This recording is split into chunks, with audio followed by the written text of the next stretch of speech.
Good evening बच्चों, कैसे हैं आप सभी। हमने 11th क्लास का फर्स्ट चैप्टर स्टार्ट किया हुआ है, द लिविंग वर्ल्ड। और उसमें हमने टैक्सोनॉमी स्टार्ट करी थी। उसके बाद हमने उसके अंदर पढ़ा था नॉमेनक्लेचर, ठीक है। आइडेंटिफिकेशन हमने कर ही लिया था, नॉमेनक्लेचर हमने कर लिया था, और इसका जो थर्ड स्टेप था वो था बेटा क्लासिफिकेशन, ठीक है। और आज हम जो है क्लासिफिकेशन पढ़ने वाले हैं, ठीक है। तो हमारा टैक्सोनॉमी का जो थर्ड स्टेप है, थर्ड स्टेप ऑफ टैक्सोनॉमी, तो हमने जब टैक्सोनॉमी स्टार्ट किया था, ठीक है, तो टैक्सोनॉमी के अंदर हमने 3 स्टेप्स पढ़े थे। जो पहला स्टेप था वो था कौन सा? आइडेंटिफिकेशन। कौन सा स्टेप था? आइडेंटिफिकेशन, ठीक है। दूसरा जो स्टेप था हमारा वो था नॉमेनक्लेचर। नॉमेनक्लेचर के अंदर हमने बायनोमियल नॉमेनक्लेचर भी पढ़ा था और ट्राइनोमियल नॉमेनक्लेचर भी पढ़ा था।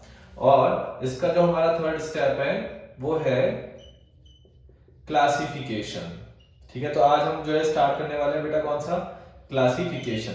क्या होता है क्लासिफिकेशन? जैसा कि हमने पहले भी बताया हुआ है कि ऑर्गेनिजम्स को सिमिलैरिटीज और डिससिमिलैरिटीज यानी असमानता और समानताओं के आधार पर अलग अलग कैटेगरी में, अलग अलग ग्रुप्स में डिवाइड किया जाता है। उसी को हम क्या बोलते हैं? क्लासिफिकेशन कहते हैं। ओके, तो हमने नॉमेनक्लेचर कर लिया था। क्लासिफिकेशन क्या होता है बेटा? कि organisms organisms divided into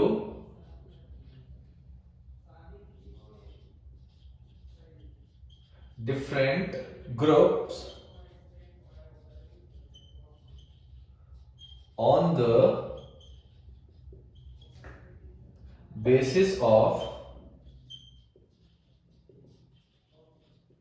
similarities and dissimilarities।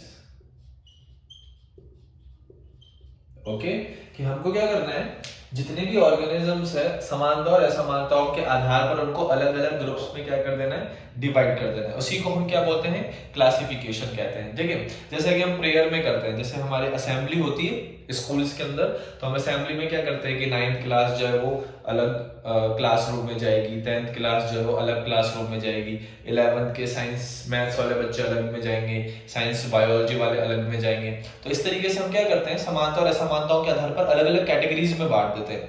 उसी को हम क्या बोलते हैं बेटा? क्लासिफिकेशन कहते हैं। ओके, अब डिफरेंट टाइप ऑफ क्लासिफिकेशंस जो है हम पढ़ने वाले हैं। तो सबसे पहला जो क्लासिफिकेशन है वो है empirical classification.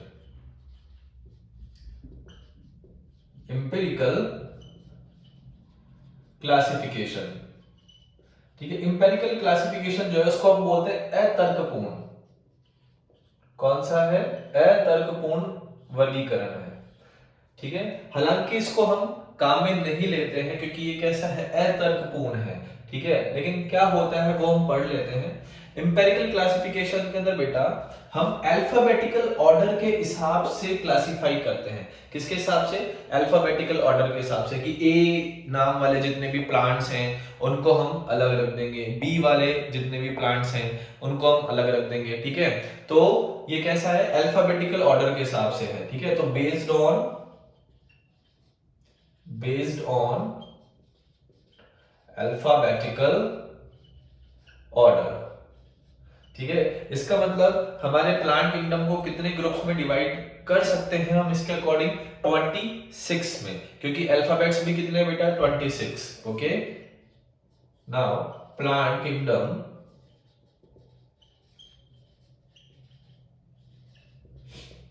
Divided into 26 groups. Okay, but ये जो क्लासिफिकेशन है ये कैसा है? जैसा कि हमने पहले बताया, अतर्कपूर्ण है, इसका कोई इंपॉर्टेंस नहीं है। ओके, हमारा जो दूसरे टाइप का जो क्लासिफिकेशन है वो होता है रेशनल क्लासिफिकेशन।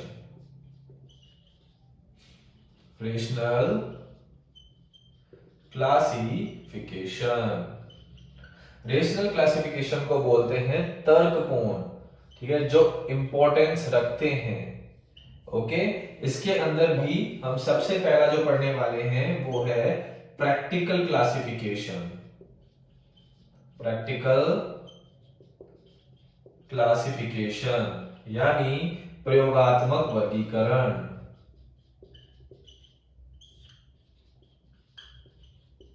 प्रयोगात्मक वर्गीकरण।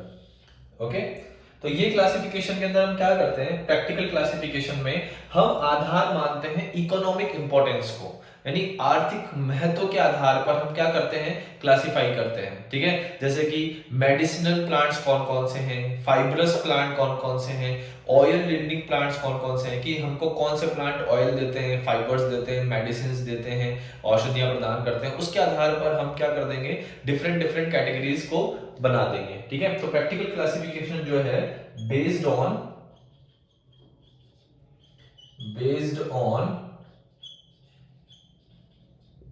Economic importance,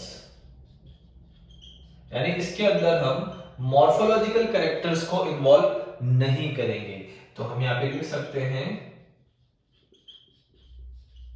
morphological character are not involve.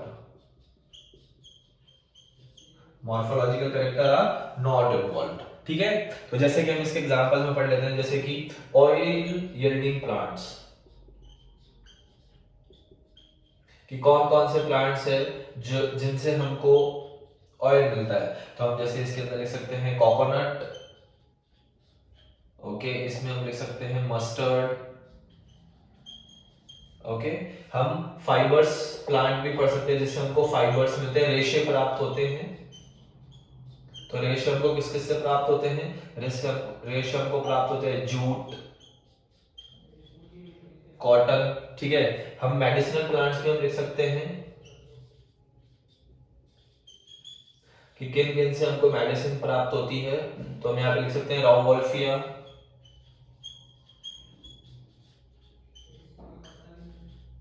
Cinchona,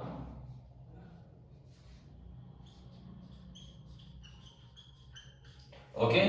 तो ये जितने भी प्लांट्स हैं वो हमको मेडिसिन देते हैं, राउवोल्फिया है, सिंकोना है। फाइब्रस प्लांट में हम जूट, कॉटन को इंक्लूड कर सकते हैं। ऑयल एंडिंग प्लांट में हम कोकोनट और मस्टर्ड को इंक्लूड कर सकते हैं। तो ये जो क्लासिफिकेशन है ये किसके ऊपर बेस्ड है, ये इकोनॉमिक इंपॉर्टेंस पे बेस्ड है। ठीक है, तो इसके आधार पर हमने क्या किया है, अलग अलग कैटेगरीज के अंदर डिवाइड कर दिया है प्लांट्स को। ओके, यहां तक स्क्रीनशॉट लीजिए आप।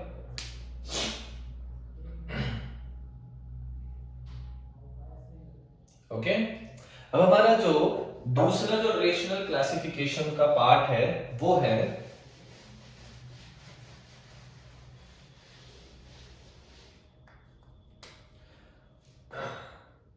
Artificial classification. Artificial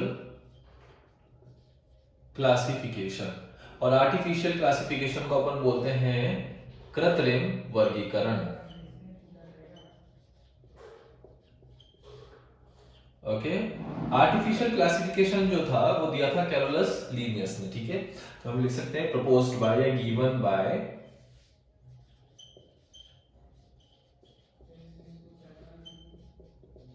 Carolus Linnaeus.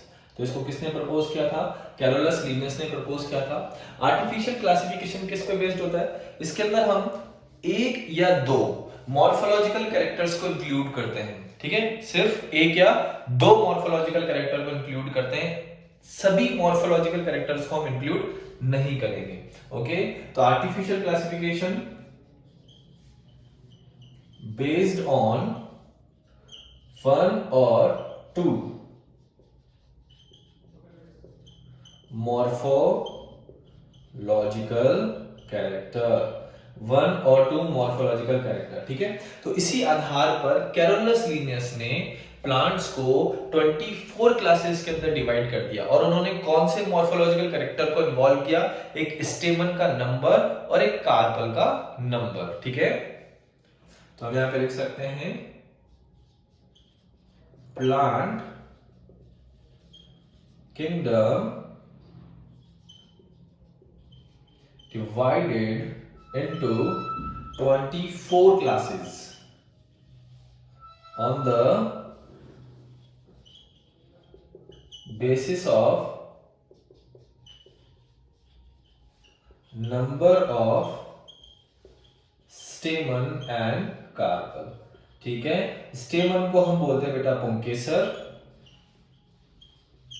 और कार्पल को हम बोलते हैं अंडक। तो अंडक और पुंकेसर के नंबर्स के आधार पर, उनकी संख्या के आधार पर कैरोलस लिनियस ने प्लांट किंगडम को 24 क्लासेस के अंदर क्या कर दिया था, डिवाइड कर दिया था। 24 क्लासेस के अंदर क्या किया, डिवाइड किया। ओके, तो this classification is called artificial classification, कृत्रिम वर्गीकरण। और जो थियोफ्रेस्टस का क्लासिफिकेशन था वो भी कैसा था, आर्टिफिशियल क्लासिफिकेशन था। ओके, स्क्रीनशॉट लीजिए।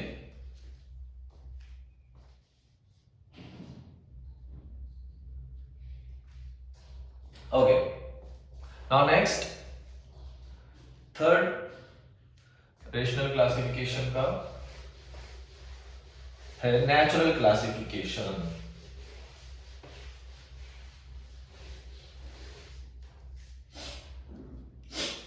तो थर्ड हम पढ़ने वाले हैं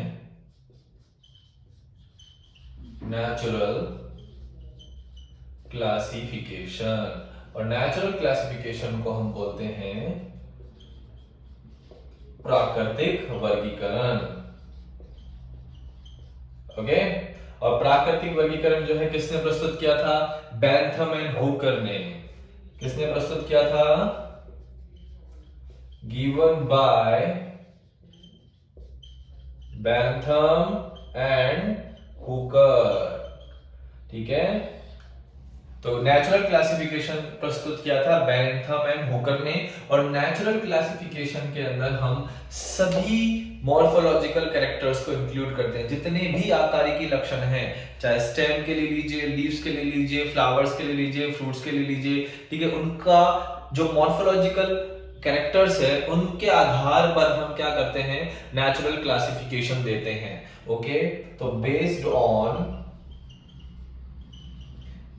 on only all morphological character, यानी सभी आकारिकी लक्षणों के आधार पर हम नेचुरल क्लासिफिकेशन देते हैं। They are of two types. ठीक है, नेचुरल क्लासिफिकेशन दो तरीके का होता है। पहला तो होता है नेचुरल फॉर्मल। पहला तो कौन सा होता है, नेचुरल फॉर्मल।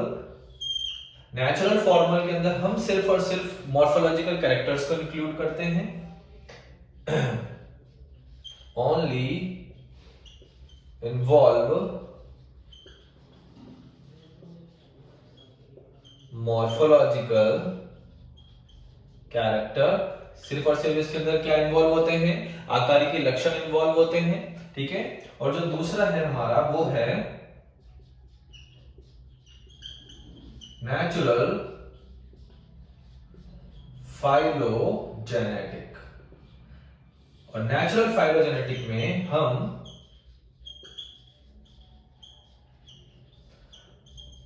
मॉर्फोलॉजिकल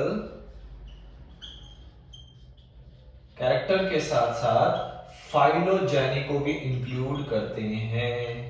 ठीक है, फाइलोजेनी का मतलब होता है जाति वृत्तीयता। क्या मतलब होता है, जाति वृत्तीयता। ठीक है, और जाति वृत्तीयता क्या होता है, इवोल्यूशनरी स्टडी, यानी उद्विकास से जो अध्ययन होता है वही क्या कहलाता है, जाति वृत्तीयता कहलाता है। ठीक है, तो नेचुरल फाइलोजेनेटिक क्लासिफिकेशन में हम मॉर्फोलॉजिकल कैरेक्टर के साथ साथ जाति वृत्तीयता को भी इंक्लूड करेंगे। किसको इंक्लूड करेंगे, जाति वृत्तीयता को भी इंक्लूड करेंगे। ठीक है, क्या होता है जाति वृत्तीयता, जाति वृत्तीयता का मतलब क्या होता है, इवोल्यूशनरी स्टडी। क्या होता है, इवोल्यूशनरी स्टडी, यानी उद्विकासीय अध्ययन क्या कहलाता है, जाति वृत्तीयता कहलाता है, कि किसका उद्भव पहले हुआ और किससे हुआ। ठीक है, तो सबसे पहले उद्भव हुआ था थैलोफाइटा का। अगर हम फाइलोजेनी देखें, ठीक है, प्लांट किंगडम की फाइलोजेनी देखते हैं, तो सबसे पहले किसका उद्भव हुआ है, थैलोफाइटा का। थैलोफाइटा के बाद कौन बने हैं, ब्रायोफाइटा। ब्रायोफाइटा ठीक है। ब्रायोफाइटा के बाद में कौन आए हैं? टेरिडोफाइटा। टेरिडोफाइटा के बाद में आए हैं जिम्नोस्पर्म। जिम्नोस्पर्म को बोलते हैं अनावर्त बीजी। और जिम्नोस्पर्म के बाद में आए हैं एंजियोस्पर्म। और एंजियोस्पर्म को क्या बोलते हैं? आवर्त बीजी। एंजियोस्पर्म के अंदर भी सबसे पहले जो डेवलप हुए हैं वो हुए हैं डाइकॉट, द्विबीजपत्री, और उसके बाद हुए हैं मोनोकॉट। तो सबसे जो एडवांस है वो कौन है? मोनोकॉट, क्योंकि इनका उद्भव जो है सबसे बाद में हुआ है, ठीक है। तो सबसे अगर हम फाइलोजेने देखते हैं प्लांट किंगडम की, तो थैलोफाइटा, उसके बाद ब्रायोफाइटा, उसके बाद टेरिडोफाइटा, फिर जिम्नोस्पर्म, फिर एंजियोस्पर्म। एंजियोस्पर्म में भी कौन डेवलप हुआ है? डाइकॉट। और उसके बाद कौन डेवलप हुए हैं? मोनोकॉट, ठीक है। तो इसी को हम बोलते हैं natural phylogenetic classification, okay. And last type का जो क्लासिफिकेशन है बेटा वो है फेनेटिक क्लासिफिकेशन। फेनेटिक एंड, या फिर आप बोल सकते हो, और न्यूमेरिकल क्लासिफिकेशन। फेनेटिक या न्यूमेरिकल क्लासिफिकेशन। तो इसके अंदर हम क्या करते हैं? इसके अंदर हम सिमिलैरिटीज और डिसिमिलैरिटीज के नंबर के आधार पर हम क्या कर देते हैं? क्लासिफाई कर देते हैं, ठीक है। तो this classification is based on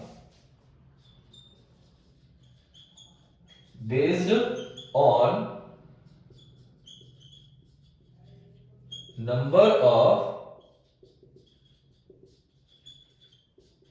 similarities and dissimilarities, okay. Similarities और डिससिमिलैरिटीज, ठीक है। तो ये हमारा नेचुरल क्लासिफिकेशन हो गया given by Bentham and Hooker, okay. और ये हो गया हमारा फेनेटिक क्लासिफिकेशन। और हमारा यहाँ पे क्लासिफिकेशन वाला टॉपिक क्लोज होता है, ओके। आप इसका स्क्रीनशॉट ले लीजिए। आई होप आपको समझ में आ गया होगा।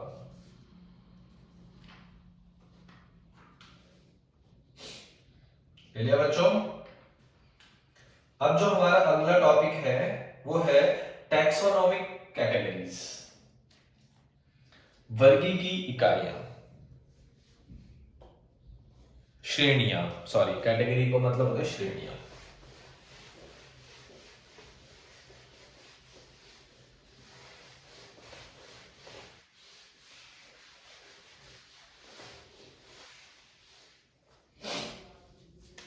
तो अब हमारा अगला टॉपिक है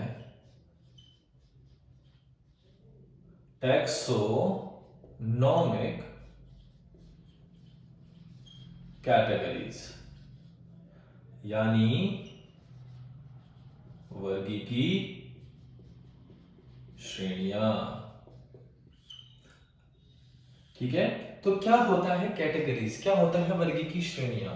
तो हमें बात करें कि जो क्लासिफिकेशन होता है, ठीक है, टैक्सोनॉमिकल क्लासिफिकेशन का प्रत्येक पद जो है, यानी प्रत्येक स्टेप जो है, वो क्या कहलाता है बेटा? कैटेगरी कहलाता है। देखो, क्लासिफिकेशन जो होता है वो एक सिंगल स्टेप नहीं होता है, ठीक है। क्लासिफिकेशन में बहुत सारे स्टेप आते हैं, ठीक है। कि जैसे कि हम असेंबली की जैसे हम बात कर रहे थे, असेंबली के अंदर क्या है? 9th क्लास भी है, 10th क्लास भी है, 11th भी है, 12th भी है, ठीक है। ग्रुप बना हुआ है, तो हम उसके अंदर आइडेंटिफाई नहीं कर सकते हैं कि कौन सा बच्चा कौन सी क्लास का है, ठीक है। तो हमने क्या किया? सबसे पहले 9th क्लास के बच्चों को अलग रो बनाई, फिर 10th क्लास के बच्चों की बनाई, फिर 11th की बनाई, फिर 12th की बनाई। तो फर्स्ट स्टेप हमने ये किया। उसके बाद सेकंड स्टेप हमने क्या किया? जैसे 11th है, 11 में भी हमने साइंस मैथ को अलग कर दिया, साइंस बायोलॉजी को अलग कर दिया। सेकंड स्टेप हमारा ये हो गया, ठीक है। थर्ड स्टेप में हमने क्या किया? साइंस बायोलॉजी में स्टूडेंट्स में गर्ल्स को अलग कर दिया, बॉयज को अलग कर दिया। तो हमारा ये थर्ड स्टेप हो गया। तो इस तरीके से हमने क्या किया? स्टेप बाय स्टेप क्लासिफाई करते गए, ठीक है। तो जो हमारा क्लासिफिकेशन है वो सिंगल स्टेप नहीं है, वो बहुत सारे स्टेप से मिलकर बना हुआ है।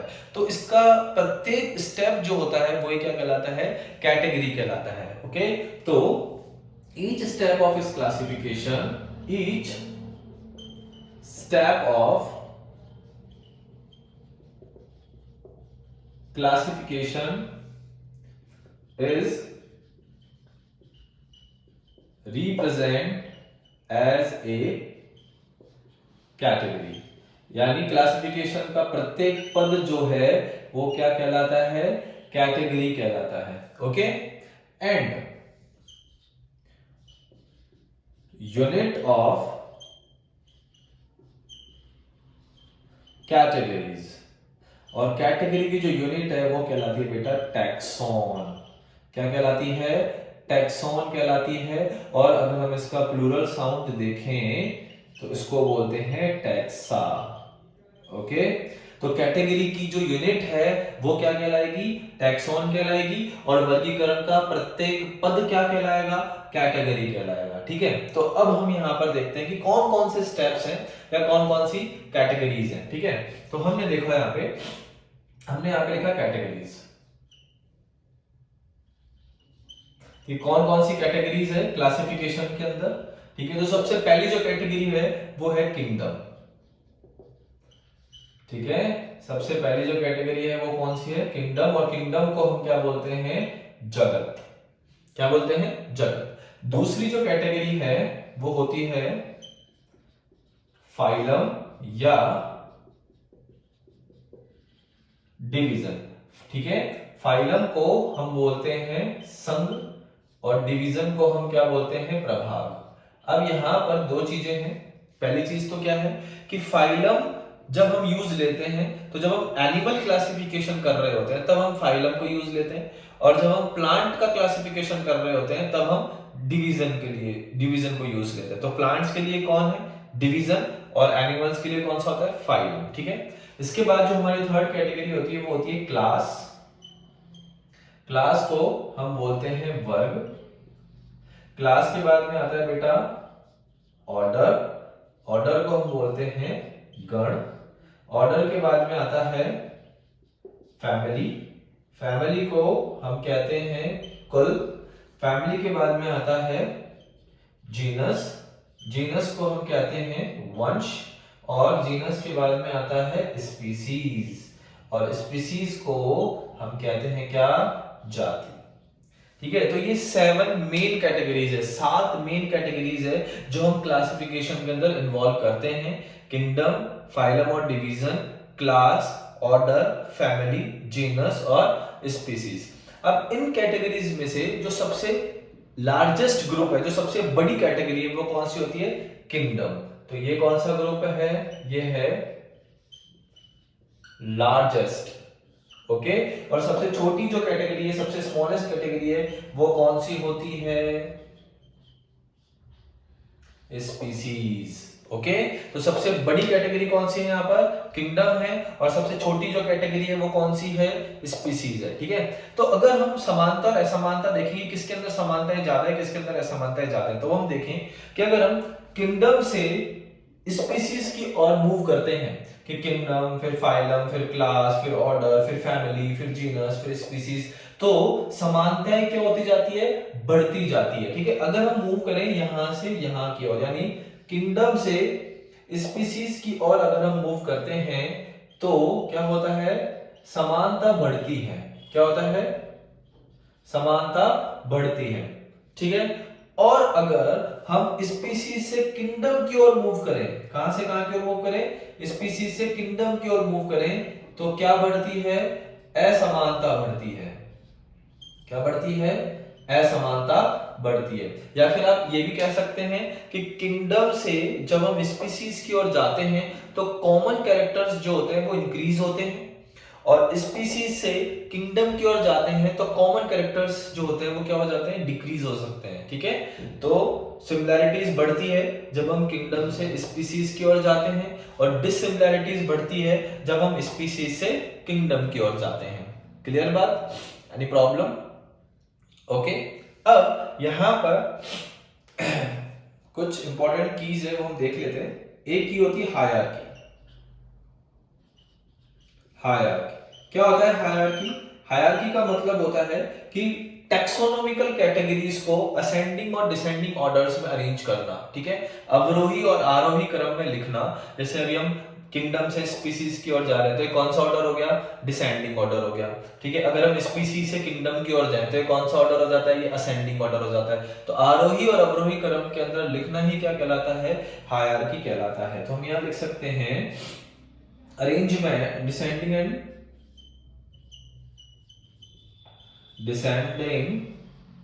And ascending arrangement of taxonomical categories, इसी को हम क्या बोलते हैं, हायरार्की कहते हैं। एक हम यहाँ पे की स्मार्ट शॉर्ट की ओर लिखेंगे, वो क्या है, एक है टैक्सॉन वर्ड फॉर एनिमल, यानी जंतुओं के लिए जो टैक्सॉन शब्द दिया था वो दिया था एडोल्फ मेयर ने, given by Adolf mayor. Okay, and next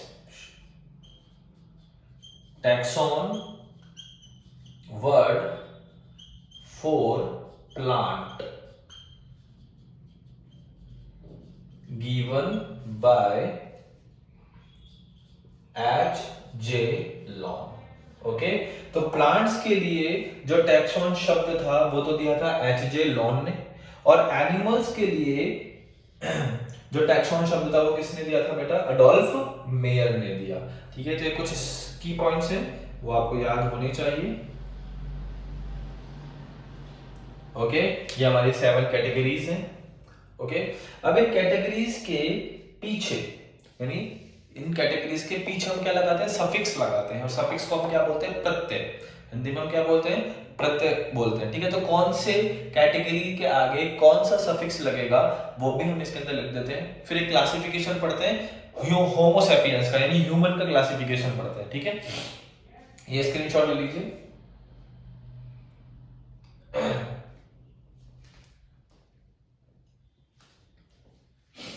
ठीक है,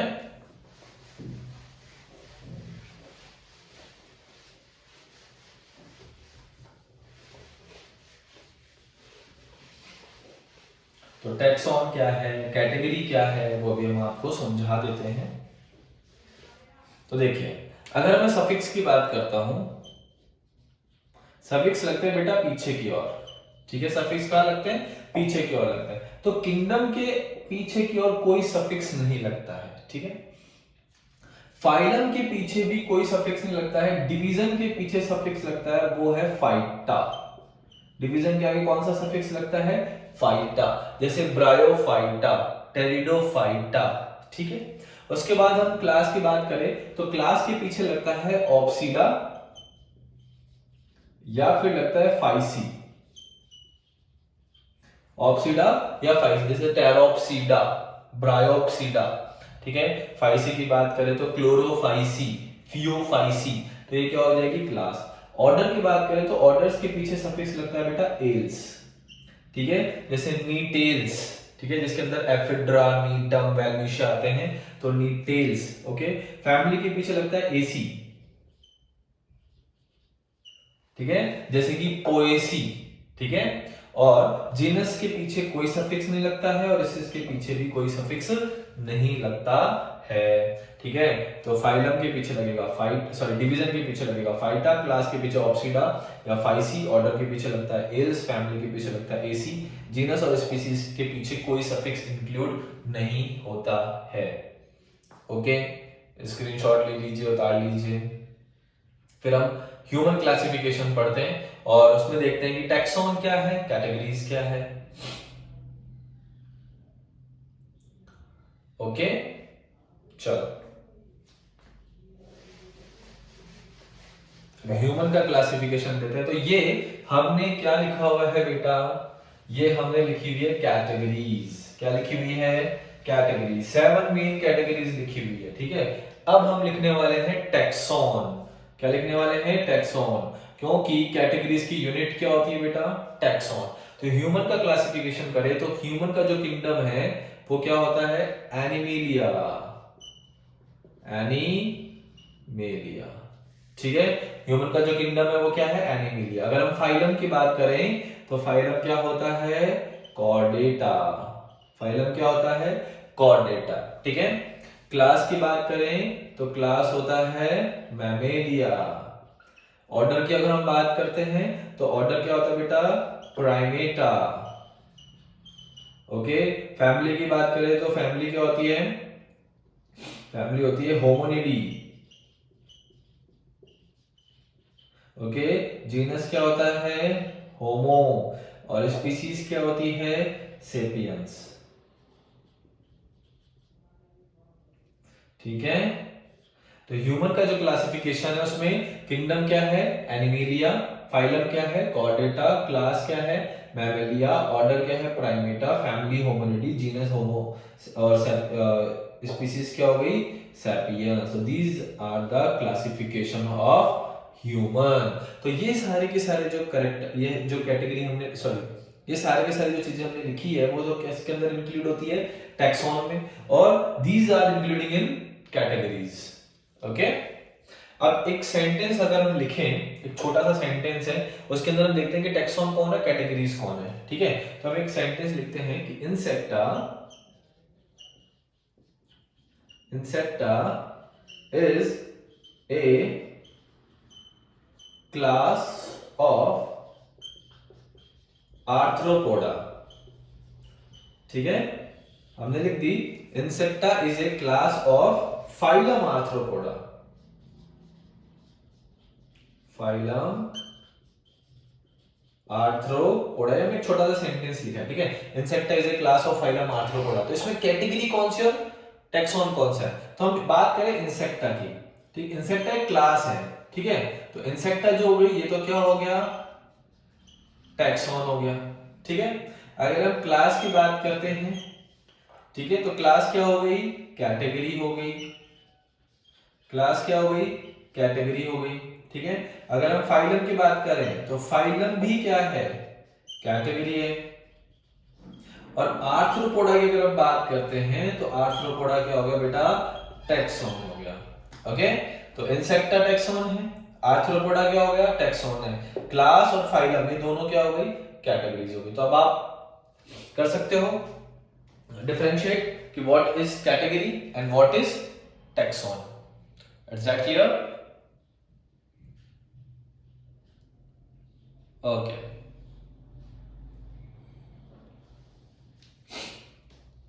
आ गया समझ में? ठीक।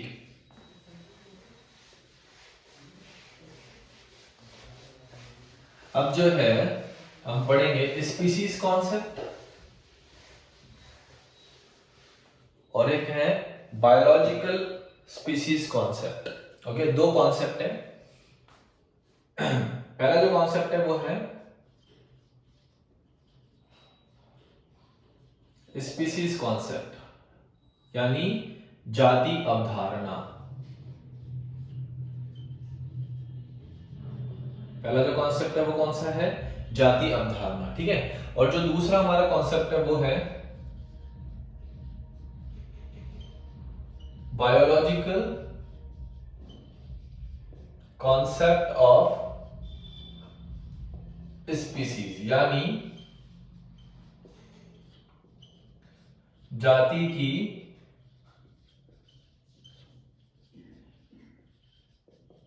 जैविक अवधारणा। ओके। तो सबसे पहले हम आते हैं किस पे? स्पीसीज कॉन्सेप्ट पे, ठीक है। तो हम यहाँ पे दो चीजें पढ़ेंगे। एक तो जाति नाम किसने दिया और जाति अवधारणा किसने प्रस्तुत की, ठीक है। तो स्पीसीज नेम एंड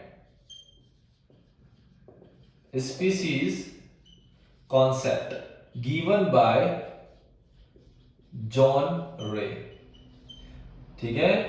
स्पीसीज नाम यानी जाति का नाम और जाति अवधारणा किसने प्रस्तुत की थी? जॉन रे ने प्रस्तुत की थी। और जॉन रे की एक पुस्तक थी, ठीक है, उसका नाम था स्टोरिया जनरलिस प्लांटेरम। जॉन रे की पुस्तक का नाम क्या है? स्टोरिया जनरलिस प्लांटेरम। ठीक है, और क्या है ये जाति की अवधारणा? जाति की अवधारणा है कि जाति जो है वो सबसे स्मॉलेस्ट यूनिट होती है कैटेगरी की, सॉरी क्लासिफिकेशन की। क्लासिफिकेशन की सबसे छोटी और स्मॉलेस्ट यूनिट वो कौन सी है? जाति। तो हम यहां पे लिख सकते हैं species is a smallest and fundamental unit of classification, यानी वर्गीकरण की सबसे छोटी और आधारभूत जो इकाई है वो कौन है? जाति। और इसी को हम बोलते हैं जाति की अवधारणा। तो जाति की अवधारणा किसने प्रस्तुत की थी? जॉन रे ने। जाति नाम भी किसने दिया था? जॉन रे ने। जॉन रे की पुस्तक का नाम क्या था? स्टोरिया जनरलिस प्लांटेरम। ठीक है, और जाति क्या होती है? सबसे छोटी और आधारभूत इकाई होती है वर्गीकरण की। ओके, अब हम बायोलॉजिकल कॉन्सेप्ट में आते हैं। बायोलॉजिकल कॉन्सेप्ट जैसे कि हमने पहले भी बताया हुआ है, किसने दिया था? अर्नेस्ट मेयर ने। ठीक है, तो जाति की अवधारणा प्रस्तुत की थी अर्नेस्ट मेयर ने। और अर्नेस्ट मेयर को क्या कहा जाता है? अर्नेस्ट मेयर को कहा जाता है 20th century of, sorry, Darwin of the 20th century, sorry, Darwin of the 20th century। 20वीं शताब्दी का डार्विन कहा जाता है किसको? अर्नेस्ट मेयर को। जब हमने चैप्टर स्टार्ट किया था तब पढ़ाया था हमने। ठीक है, तो जाति की जैविक अवधारणा किसने प्रस्तुत की थी? अर्नेस्ट मेयर ने प्रस्तुत की थी। क्या बोला था इन्होंने कहा था कि वे सदस्य जो आपस में प्रजनन कर सकते हैं तथा प्रजननशील संतति को पैदा करते हैं, ठीक है, वो सभी सदस्य क्या होंगे? एक ही जाति के होंगे। ठीक है, तो हम यहां पे लिख सकते हैं all members can interbreed among themselves and produce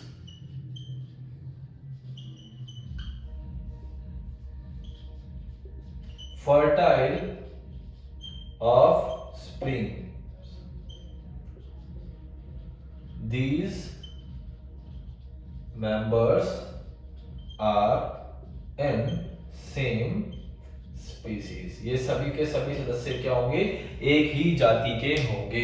ठीक है, कि सभी सदस्य जो आपस में क्या कर सकते हैं? इंटरब्रीड कर सकते हैं, आपस में प्रजनन भी कर रहे हैं। ठीक है, और प्रजननशील संतति को पैदा भी कर रहे हैं। ठीक है, तो ये सदस्य क्या होंगे? एक ही जाति के होंगे। इसी को हम बोलते हैं जाति की जैविक अवधारणा। और जाति की जैविक जो अवधारणा है वो सिर्फ सेक्सुअल रिप्रोडक्शन करने वाले ऑर्गेनिज्म के लिए ही एप्लीकेबल है, एसेक्सुअल रिप्रोडक्शन करने वाले ऑर्गेनिज्म के लिए एप्लीकेबल नहीं है। तो स्टार पॉइंट लिख सकते हैं कि biological concept is applicable,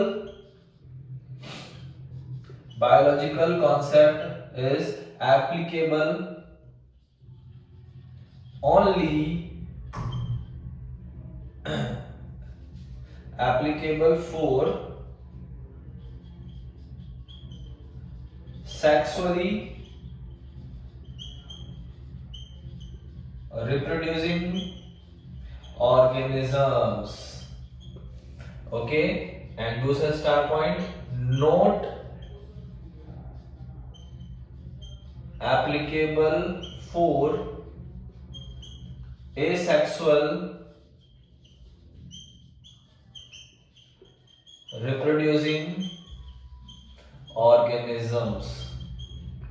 okay, तो दो स्टार पॉइंट हमने यहाँ पे लगा लिए हैं कि बायोलॉजिकल कॉन्सेप्ट सिर्फ और सिर्फ सेक्सुअल रिप्रोडक्शन करने वाले ऑर्गेनिज्म पे ही लागू होता है और एसेक्सुअल रिप्रोडक्शन करने वाले ऑर्गेनिज्म पर बायोलॉजिकल कॉन्सेप्ट लागू नहीं होता है। यानी हम एसेक्सुअल रिप्रोडक्शन करने वाले ऑर्गेनिज्म में जाति का जो आइडेंटिफाई है वो बायोलॉजिकल कॉन्सेप्ट से नहीं लगा सकते हैं। क्लियर बात?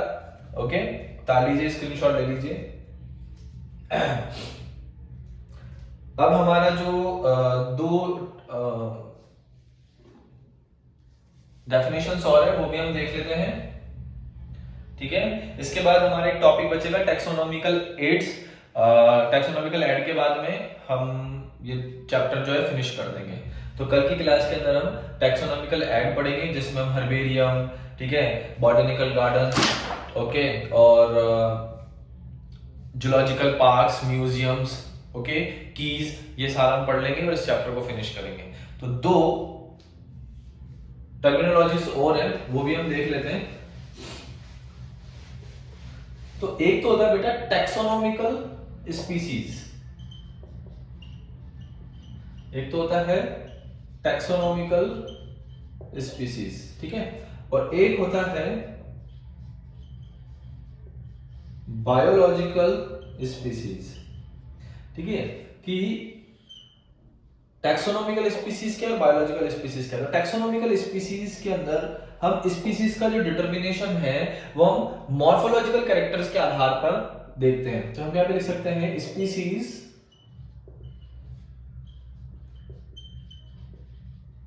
डिटर्मिनेशन